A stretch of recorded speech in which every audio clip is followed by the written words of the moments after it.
الحمدللہ رب العالمین والصلاة والسلام علی اشرف الانبیاء والمرسلین نبینا و حبیبنا و قدوتنا محمد وعلی آلہ و اصحابہ اجمعین، اما بعد۔ آج ہمارے پاس مزید مسائل ہیں جن کو ہم انشاءاللہ آج ڈسکس کریں گے اور پڑھیں گے۔ ان میں فرقوں کے تعارف کی اہمیت کیا ہے، اور اسی طرح حدیث میں جو وارد ہوا ہے کہ امت کے 73 فرقے ہوں گے اور ان میں سے سارے جہنم میں جائیں گے سوائے ایک کے، تو اس سے کون سا فرقہ ہے جو نجات پانے والا ہے، اور اس حوالے سے جو اشکالات ہیں انشاءاللہ اس کو ہم پڑھیں گے، اور امت میں اختلاف اور تفرقہ بازی کا آغاز کیسے ہوا اور کب ہوا، اس کے مظاہر کیا ہیں، اور اس طرح اختلاف کی جو نوعیت ہے وہ کیا ہے، انشاءاللہ اس پر ہم بات کریں گے۔ تو سب سے پہلی بات تو یہ ہے کہ فرقوں کے تعارف کی اہمیت کے حوالے سے عموماً لوگ ایک اشکال پیدا کرتے ہیں، اور اشکال وہ یہ پیدا کرتے ہیں، وہ کہتے ہیں کہ آپ لوگ ویسے ہی ٹائم ویسٹ کر رہے ہیں، ٹائم کا ضیاع کر رہے ہیں، کیونکہ یہ فرقے جن کے بارے میں آپ پڑھنے پہ ٹائم لگا رہے ہیں یہ فرقے تو ختم ہو چکے ہیں۔ مثلا وہ کہتے ہیں کہ آپ خوارج کے بارے میں پڑھ رہے ہیں، آپ معتزلہ، جہمیہ، اشاعرہ، ان کا زمانہ ختم ہو چکا ہے، اب یہ لوگ نہیں رہے اور یہ فرقے بھی نہیں رہے ان ناموں سے، لہٰذا آپ کیوں پڑھ رہے ہیں، آپ ان پہ ٹائم کیوں لگا رہے ہیں، یہ اشکال پیدا کرتے ہیں۔ اور مقصد ان کا یہ ہوتا ہے کہ تاکہ ان کے جو افکار لوگوں کے اندر آج بھی موجود ہیں ان کی طرف لوگوں کی توجہ نہ جائے، اور جو نئے نئے انداز میں یہ فتنہ جو ہے وہ ہمارے معاشرے کے اندر اور مسلمانوں کے اندر سرایت کرتا جا رہا ہے، صاف ظاہر ہے کہ یہ شبہات جتنے بھی اسلام کے خلاف، حدیث کے خلاف، قرآن کے خلاف اٹھائے جاتے ہیں،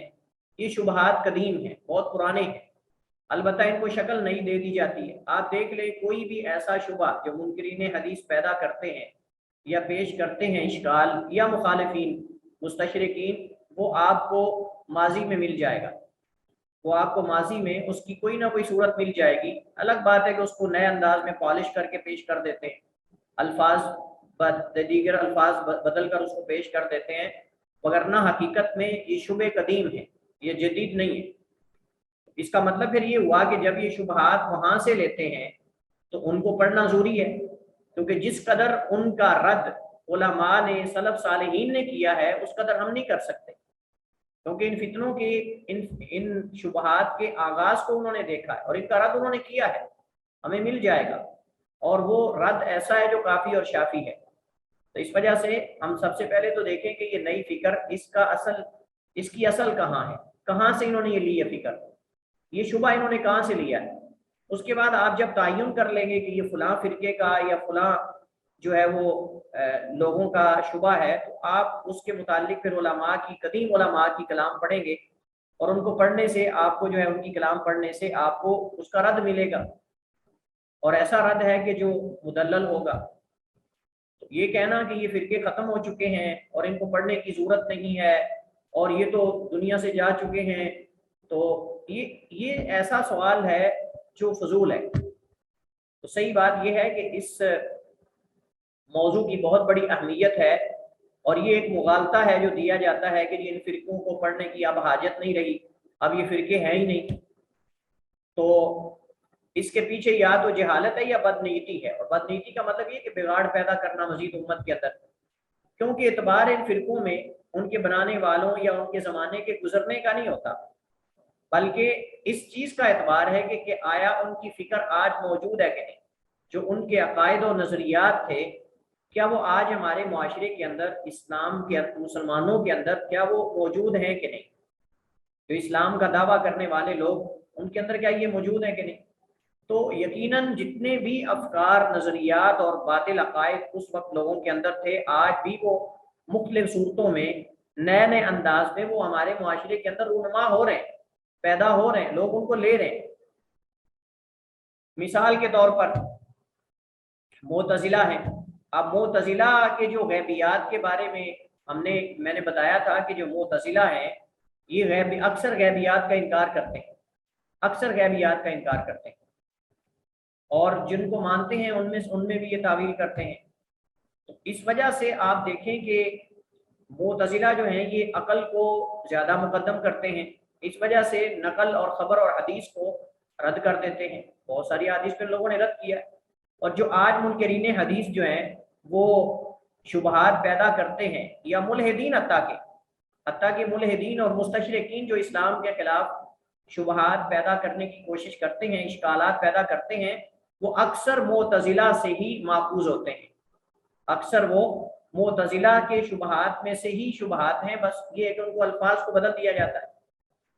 انکار حدیث کا فتنہ جو ہے، اگر آپ اس کو دیکھیں تو ان کی اصل بھی معتزلہ کے افکار اور نظریات اور عقائد.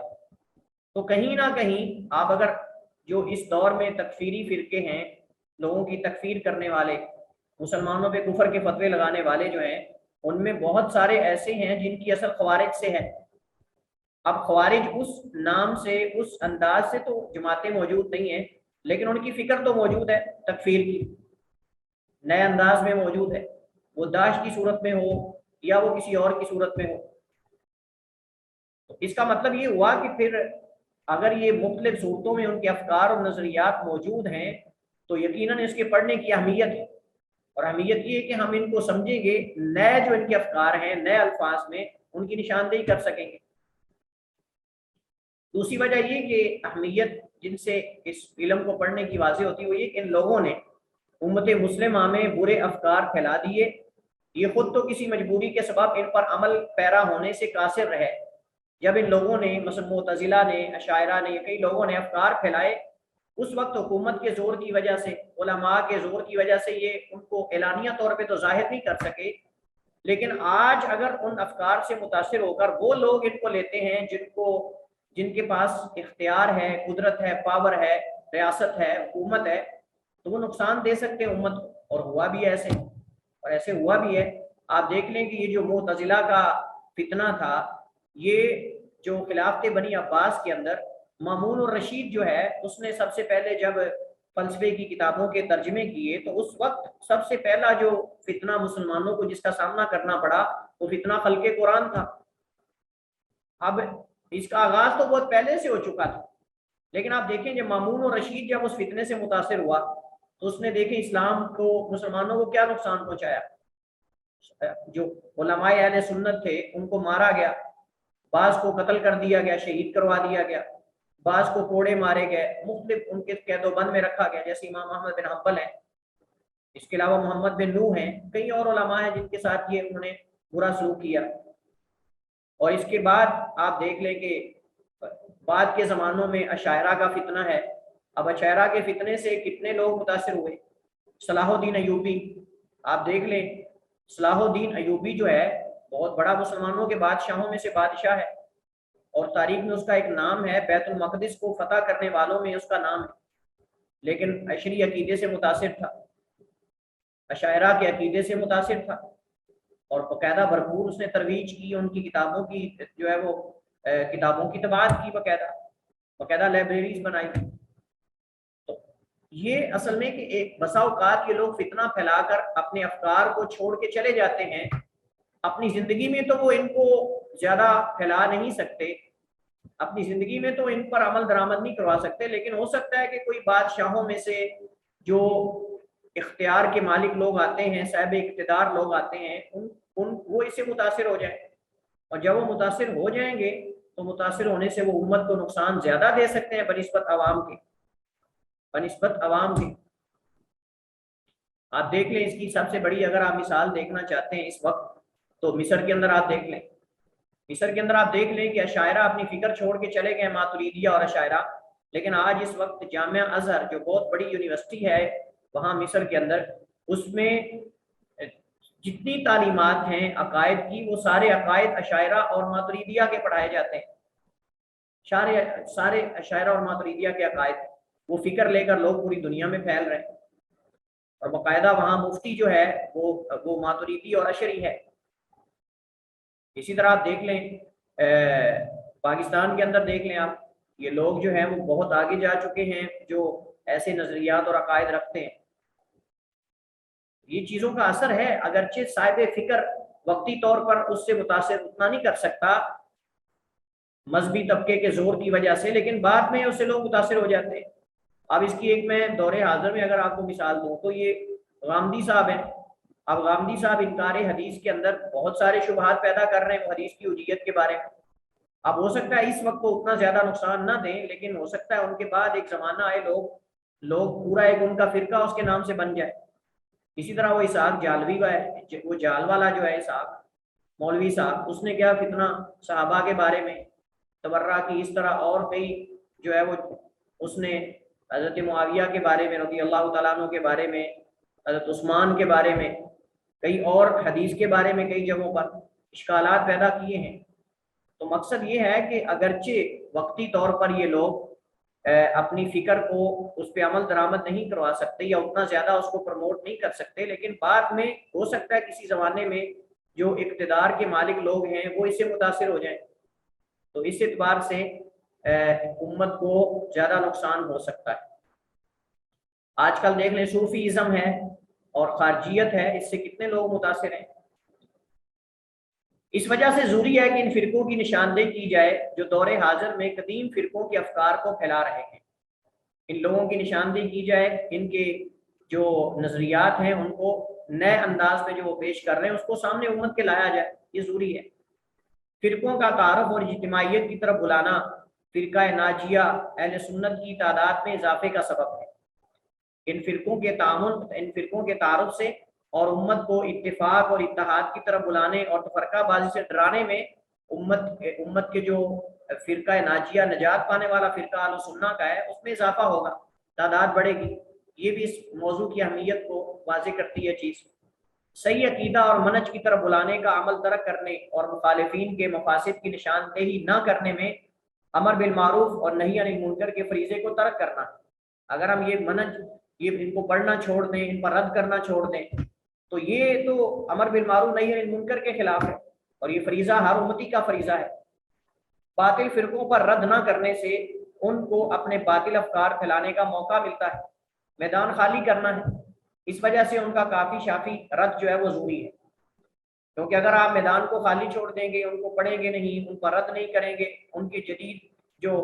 اعتراضات اور اشکالات ہیں ان کا جواب نہیں دیں گے، تو وہ پوری امت کو بلکہ پورے معاشرے کو اپنی لپیٹ میں لے لیں گے.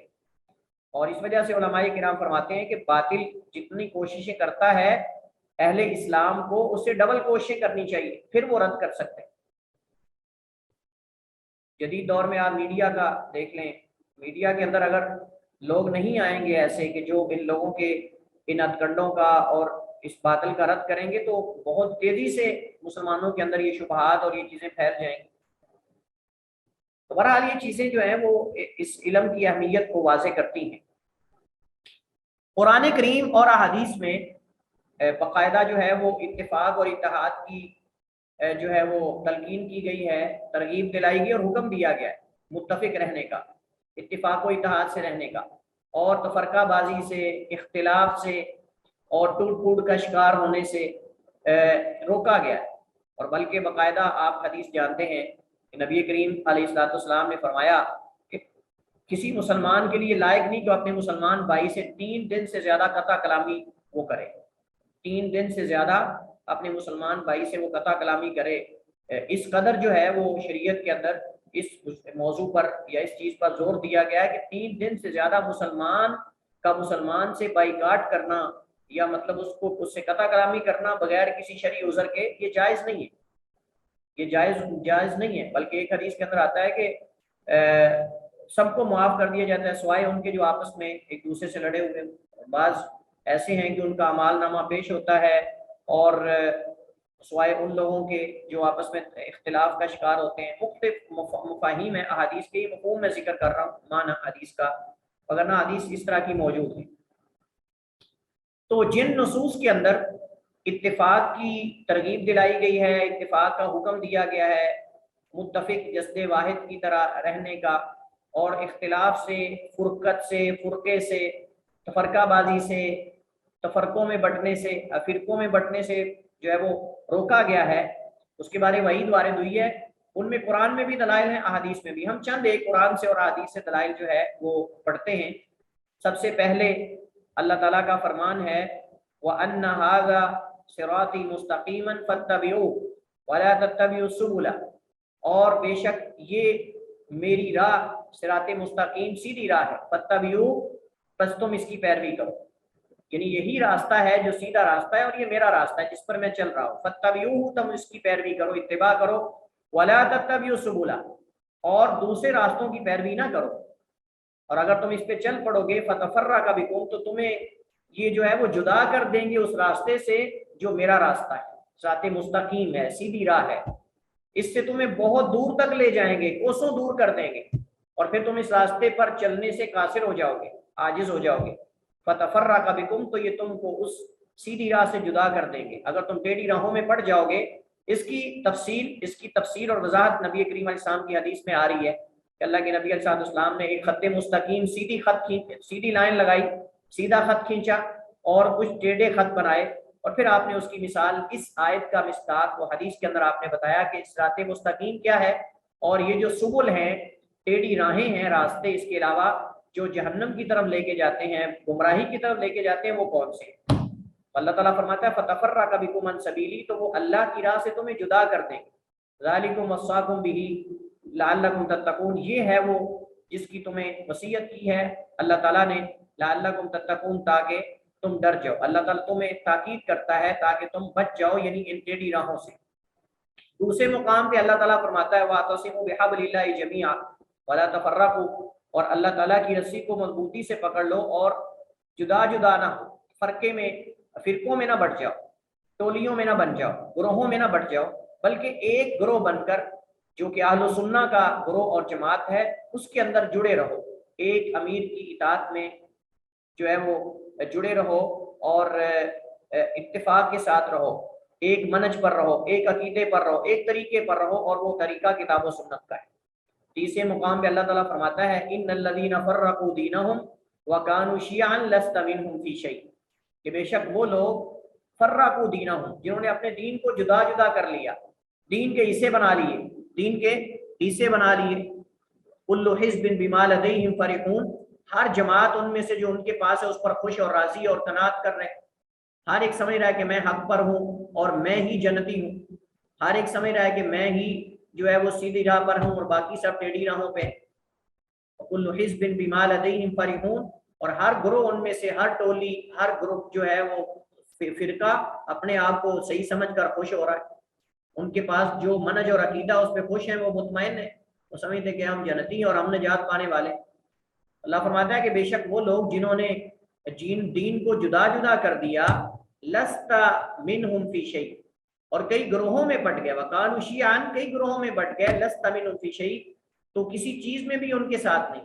ان میں سے نہیں ہے نبی تیرا، ان سے کوئی تعلق نہیں جو ٹولیوں میں بٹ جاتے ہیں، گروہوں میں، فرقوں میں بٹ گئے، آپ ان سے مطلب یہ کہ آپ ان میں سے کسی چیز میں نہیں، مطلب ان سے جدا رہیں، ان کے ساتھ نہ آپ اس فرقہ بازی میں اور ان گروہوں میں آپ نہ بٹ جائیں۔ اس طرح کی دیگر بہت ساری آیات قرآن کریم کے اندر ہیں جن کے اندر مسلمانوں کو اتفاق اور اتحاد کے ساتھ رہنے کا حکم دیا گیا ہے اور تفرقہ بازی سے ڈرایا گیا ہے، یہ بتایا گیا کہ اس سے تمہاری قوت جو ہے وہ ریزہ ریزہ ہو جائے گی، تمہاری قوت ختم ہو جائے گی، وہ جو تمہاری ایک ہیبت ہے کفار پہ وہ ختم ہو جائے گی۔ سنت میں بھی بہت ساری احادیث ایسی ہیں جن میں اس امت کو اتفاق و اتحاد کے ساتھ صراط مستقیم پر چلنے کا حکم دیا گیا ہے۔ سب سے پہلی حدیث عبداللہ ابن مسعود رضی اللہ تعالیٰ عنہ کی حدیث ہے، فرماتے ہیں خط لنا، اور یہ اس آیت کی وَأَنَّ هَذَا صِرَاطِي مُسْتَقِيمًا اس کی یہ تفسیر ہے۔ عبداللہ ابن مسعود رضی اللہ تعالیٰ عنہ فرماتے ہیں کہ خط لنا رسول اللہ صلی اللہ علیہ وسلم یوما خطا، اللہ کے نبی علیہ السلام نے ایک دفعہ ایک خط کھینچا، لمبا خط، لمبی لائن، ثم قال، پھر آپ نے فرمایا ھذا سبیل اللہ، یہ اللہ کی راہ ہے، یعنی صراط مستقیم ہے، یہ صراط مستقیم ہے جس پر مستقیم رہنے کی ہم اللہ تعالیٰ سے ہر نماز میں توفیق کی دعا کرتے ہیں، اہدنا الصراط المستقیم، یہ ہے وہ صراط مستقیم۔ ثم خط خطوطا عن یمینہ وعن شمالہ، پھر نبی کائنات علیہ تحیۃ و تسلیم نے اپنے دائیں بائیں یا اس خط کے دائیں بائیں، اللہ کے نبی علیہ السلام نے اس خط کے دائیں بائیں کچھ مزید خط کھینچے، کچھ مزید لائنیں آپ نے لگائی، سیدھی راہ بنا کر سیدھی لائن لگا کے پھر آپ نے اس کے دائیں بائیں لائنیں کھینچ دی، ادھر بھی ادھر بھی، جیسے وہ تیر ہوتا ہے نا، تیر کے دونوں سائڈوں پہ وہ نشان بنے ہوتے ہیں ایسے، تو اللہ کے نبی علیہ السلام نے ایک سیدھا نشان لگا کے اس کی سائڈوں پہ ٹیڑھے نشان لگا دیے، خط کھینچ لیا آپ نے لائنیں. تو پھر اللہ کے نبی نے فرمایا ہادی سبل، یہ وہ راستے ہیں جن کو قرآن کریم کے اندر کہا گیا ہے ولا تتبعوا السبل ولا تتبعوا السبل، کہ تم راستوں کی اتباع نہ کرو جو ٹیڑھی راہیں. فرمایا کہ یہ وہ راستے ہیں جو میں نے کھینچے ہیں ٹیڑھے، یہ ہیں علی کل سبیل منہا شیطان، ان میں سے ہر راستے پر ایک شیطان بیٹھا ہوا، ان میں ہر راستے پر ایک شیطان بیٹھا ہوا ہے. یہ شیطان انسانوں میں بھی ہو سکتا ہے، یہ جنوں میں سے بھی ہو سکتا ہے، کیونکہ شیاطین جو ہیں جنات میں سے بھی ہیں، انسانوں میں سے بھی ہیں، جو انسانوں کو وسوسات پیدا کرتے ہیں، ان کے اندر بھٹکاتے ہیں، گمراہ کرنے کی کوشش کرتے ہیں. تو شیاطین بھی گمراہ کرتے ہیں، اور انسانوں میں سے جو شیاطین جنات میں سے بھی اور انسانوں میں سے گمراہ کرتے ہیں. فرمایا کہ علی کل سبیل منہا شیطان، ان میں سے ہر راہ پر ایک شیطان بیٹھا ہوا ہے، یدعو الیہ، جس کی طرف وہ بلاتا ہے، اپنے راستے کی طرف. جس پر وہ بیٹھا ہوا ہے کہتا ہے ادھر آ جاؤ، دوسرا کہتا ہے ادھر آ جاؤ، تیسرا کہتا ہے ادھر آ جاؤ، چوتھا کہتا ہے ادھر آ جاؤ، پانچواں کہتا ہے ادھر آ جاؤ. یہ مختلف ٹیڑھی راہوں پہ شیطان جو بیٹھے ہوئے ہیں، یہ تمہیں صراط مستقیم سے بھٹکا دینے کی کوشش کر رہے ہیں. یہ بالکل ایسے ہے کہ جیسے کوئی بندہ آپ کو کہے کہ آپ اس سے کہیں کہ میں جی فلاں جگہ جانا چاہتا ہوں، وہ آپ کو کہے گا جی آپ نے بالکل سیدھا جانا ہے، آپ نے بالکل سیدھا جانا ہے، آپ نے لیفٹ رائٹ آپ نے مڑنا نہیں، آپ نے نہ لیفٹ جانا ہے نہ رائٹ جانا ہے، آپ نے کہیں سیدھا جانا ہے بالکل، اور آگے جا کے آپ جہاں رکیں گے وہاں آپ کا مقام اور آپ کا ٹھکانہ آ جائے گا جہاں آپ جانا چاہتے ہیں. اس کا مطلب یہ کہ آپ سیدھا جائیں گے، اور یہ آپ کو یقین ہے کہ اگر آپ اس نے سیدھا کہا ہے تو سیدھا ہی جائیں گے، اگر آپ ادھر ادھر گئے تو آپ راستہ بھول جائیں گے، اور پھر شاید ہی آپ اس صراط مستقیم پر سیدھی راہ پر آ سکیں، اپنے ٹھکانے تک پہنچ سکیں. تو بالکل یہی مثال یہاں اللہ کے نبی نے مثال دی. فرمایا کہ یہ صراط مستقیم جس کی انتہا جنت ہے، جس کی انتہا جنت تک ہے، اور یہ ٹیڑھی راہیں ہیں جن کی انتہا جہنم تک ہے، جس راہ پر بھی چلیں گے آگے جہنم ہے. تو پھر اللہ کے نبی علیہ السلام نے جب صحابہ کرام کو مثال دے کر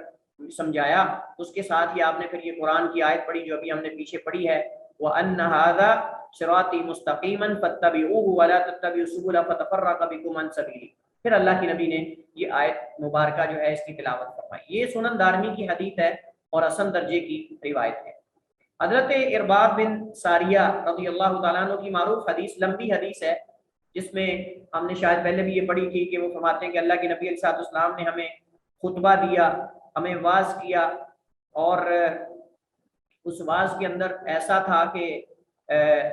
اللہ کے نبی علیہ السلام نے جب واعظ کیا تو ہم رونے لگ گئے، اور جو ہے وہ ہم سب کے آنسو بہنے لگ گئے، اور ایسے لگ رہا تھا کہ جیسے اللہ کے نبی علیہ السلام جو ہیں وہ آخری وصیت کر رہے ہیں، یعنی گویا کہ کسی وداع کرنے والے کی وصیت ہوتی ہے یا اس کا خطبہ ہوتا ہے، گویا کہ ہمیں چھوڑنے والے، یعنی آپ نے ایسا خطبہ دیا کہ وجلت منها القلوب وذرفت منها العیون،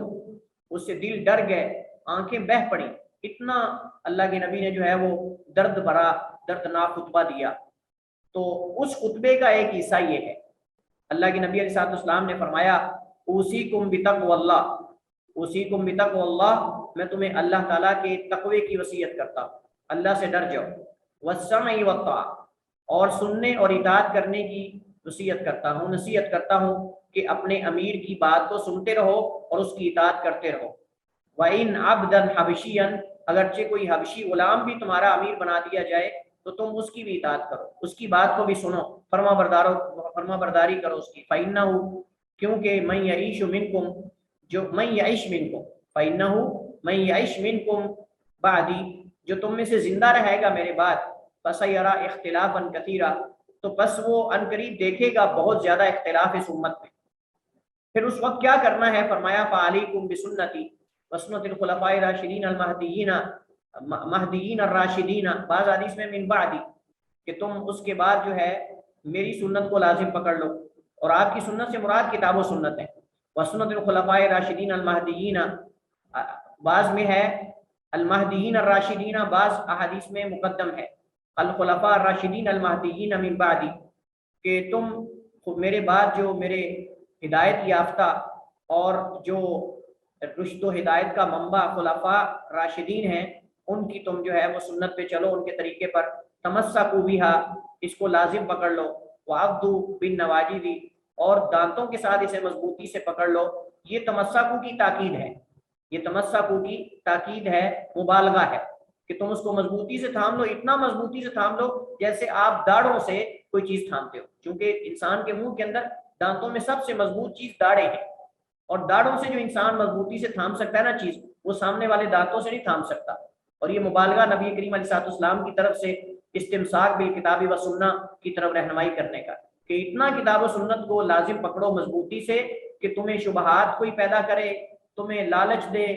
ڈرائے، جو بھی کرے، تم نے اس چیز کو ایسے ہی نہیں چھوڑنا جیسے تم داڑھوں سے کوئی چیز کو پکڑتے ہو تو کوئی چھڑا نہیں سکتا۔ یہ کتنا نبی کریم علیہ السلام، سبحان اللہ، کس قدر اللہ کے نبی السلام کا سمجھانے کا طریقہ اور انداز ہے۔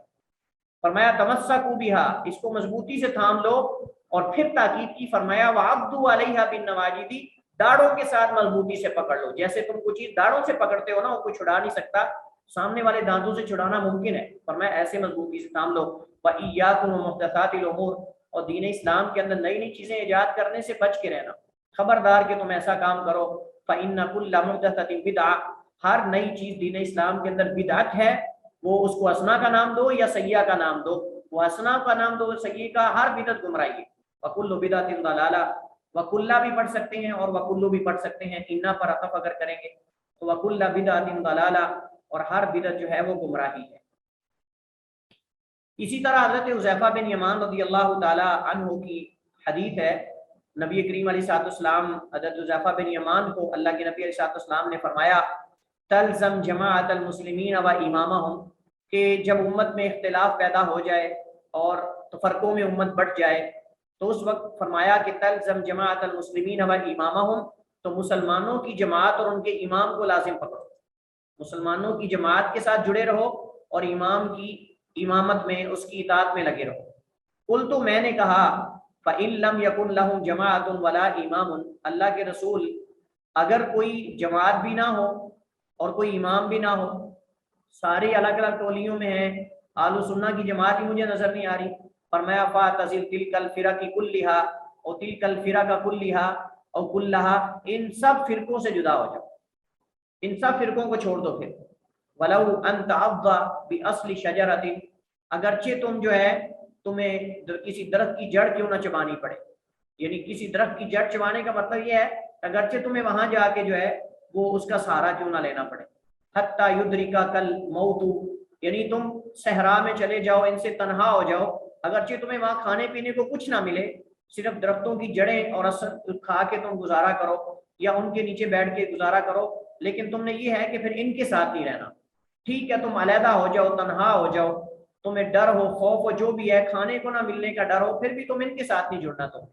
کہ تمہیں طمع لالچ دیتے رہیں منصب کا، عہدے کا، ان کے ساتھ تم نے نہیں جڑنا، حتیٰ کہ تمہیں موت آن لے۔ وَأَنْتَ عَلَىٰ ذَلِكَ، اور اس حال میں کہ تو اس کیفیت پہ، یعنی درختوں کی جڑیں کھا رہا ہو یا وہاں تنہا ان لوگوں سے الگ کہیں تنہا ہو کر۔ اسی وجہ سے جب صحابہ کرام کے زمانے میں حضرت علی، حضرت معاویہ، حضرت عائشہ کے درمیان اختلافات ہوئے،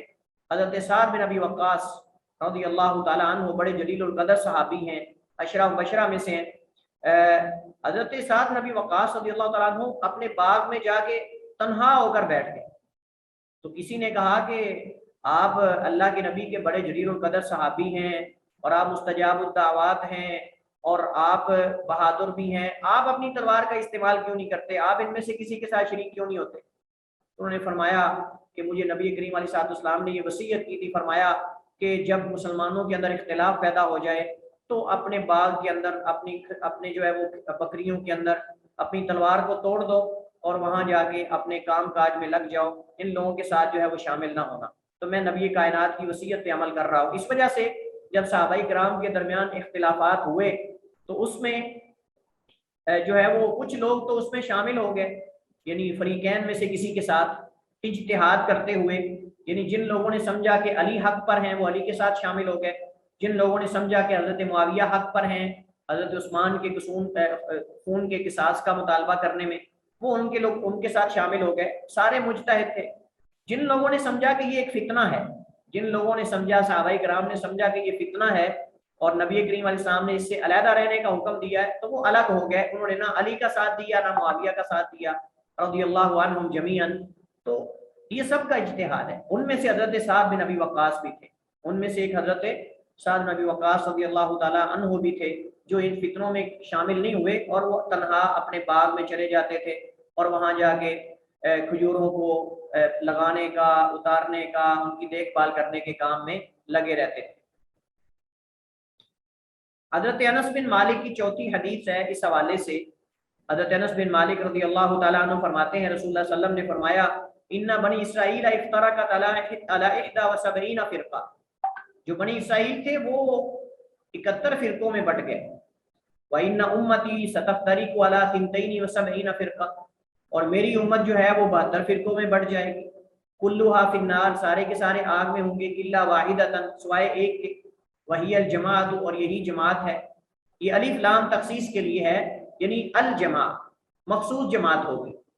اور اس سے مراد اہل سنہ کی جماعت ہے۔ جیسے آگے انشاءاللہ ہم اس چیز کو واضح کریں گے، کلیئر کریں گے کہ ان فرقوں کا آگ میں جانا اس سے کیا مراد ہے۔ آیا یہ آگ میں ایک دفعہ جا کر پھر اپنے اپنے اعمال کے مطابق جنت میں جائیں گے، یا ہمیشہ ہمیشہ رہیں گے، یا کیا اس سے مراد ہے؟ اور پھر جو نجات پانے والا فرقہ ہے وہ کون سا ہے؟ اس میں علماء کے جو اقوال ہیں انشاءاللہ اس پہ ہم بات کریں گے، چونکہ یہ بنیادی چیزیں ہیں۔ اس کے بعد ہم فرقوں کی طرف جائیں گے،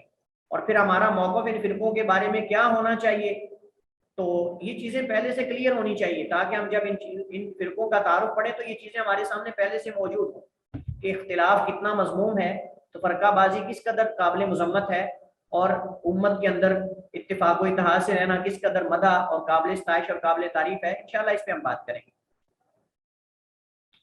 تو 71 اور 72 کا ذکر ہے اس کے اندر، بعض کے اندر 72 اور 73 کا ذکر ہے۔ تعداد میں کوئی حرج نہیں، وہ ہوں یا یہ ہوں، مقصد یہ ہے کہ ایک فرقہ ان میں سے ایسا ہے جو صحیح حق پر ہوگا۔ فرقہ ناجیہ سے کیا مراد ہے؟ فرقہ ناجیہ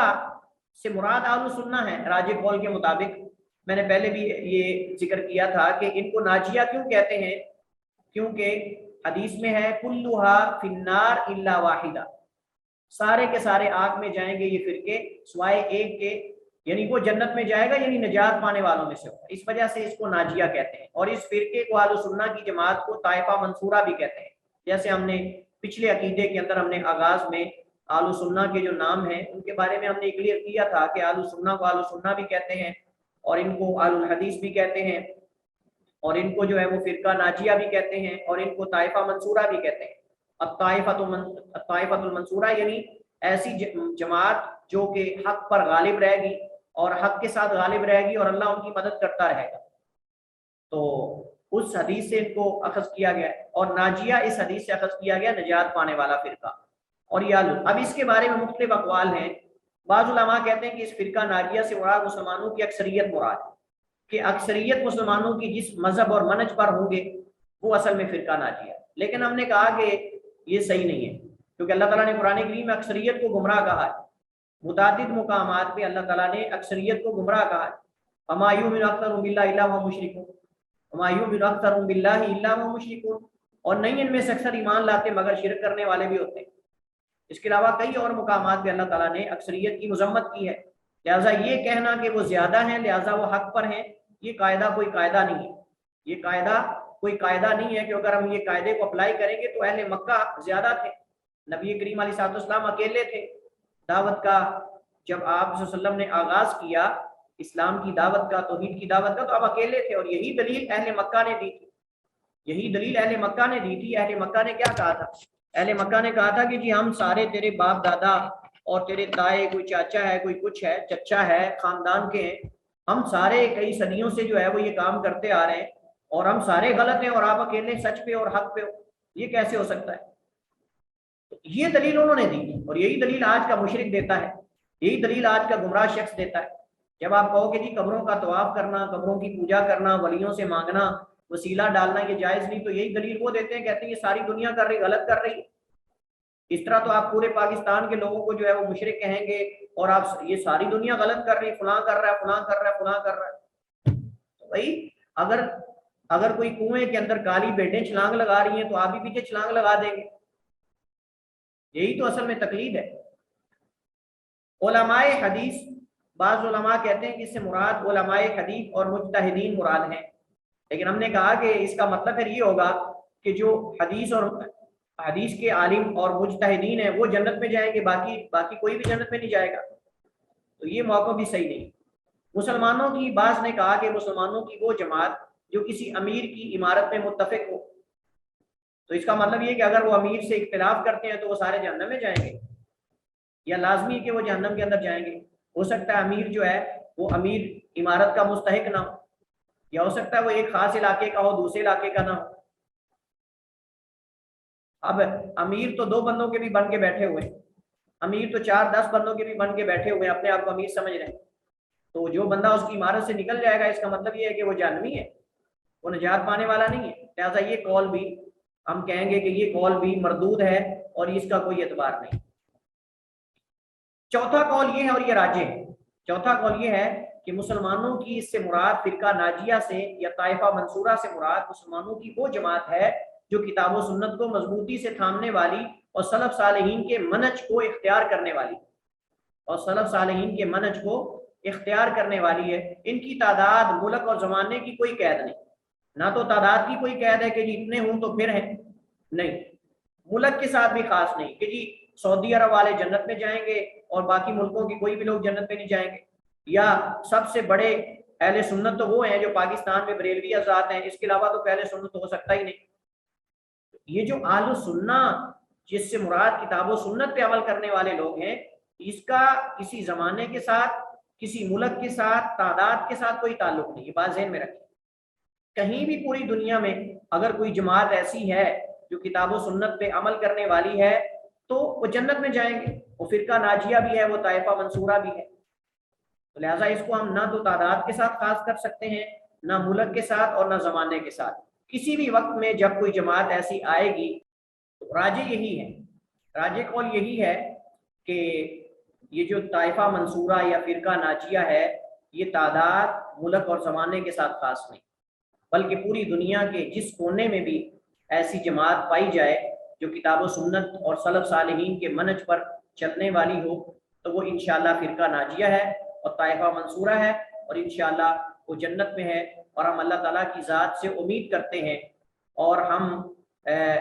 اللہ تعالیٰ کی ذات سے یہ امید کرتے ہیں اور ہمارا یہ حسن ظن ہے کہ انشاءاللہ ہم بھی اس جماعت میں سے ہوں گے اور نجات پانے والوں میں سے ہوں گے۔ اللہ تعالیٰ ہمیں بھی جو ہے وہ اس جماعت کے اندر شامل کرے، اور اللہ تعالیٰ ہمیں بھی ان نجات پانے والوں میں شامل کرتے، اور اللہ تعالیٰ ہمیں جو ہے وہ وفات تک، آخری دم تک جو ہے وہ طائفہ منصورہ اور فرقہ ناجیہ اور اہل السنہ سلف صالحین کے منہج پر اللہ تعالیٰ ہمیں چلنے کی توفیق دے۔ یقین جانیے یہ بہت بڑا فتنہ ہے اس دور حاضر کے اندر، مختلف طریقوں سے لوگوں کو سیدھی راہ سے، سیدھے منہج سے ہٹانے کی کوشش کی جاتی ہے، اور ان کو جانسا یہ دیا جاتا ہے یا دلیل یہ دی جاتی ہے کہ جی اکثر ہیں وہ تو سارے یہ کر رہے ہیں اور آپ کیا کر رہے ہو۔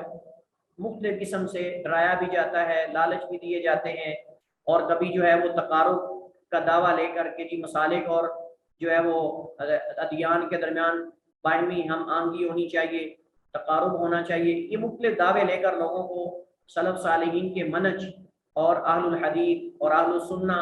اور فرقہ ناجیہ کے منہج سے ہٹانے کی کوشش کی جاتی ہے۔ اس وجہ سے کسی وقت بھی کوئی انسان بھٹک سکتا ہے، دل اللہ کی انگلیوں کے درمیان ہے، اللہ اسے جیسے چاہتا ہے ان دلوں کو پھیرتا ہے۔ اس وجہ سے ہمیں یہ دعا کرنی چاہیے، یا مقلب القلوب ثبت قلوبنا علی دینک و یا مصرف القلوب صرف قلوبنا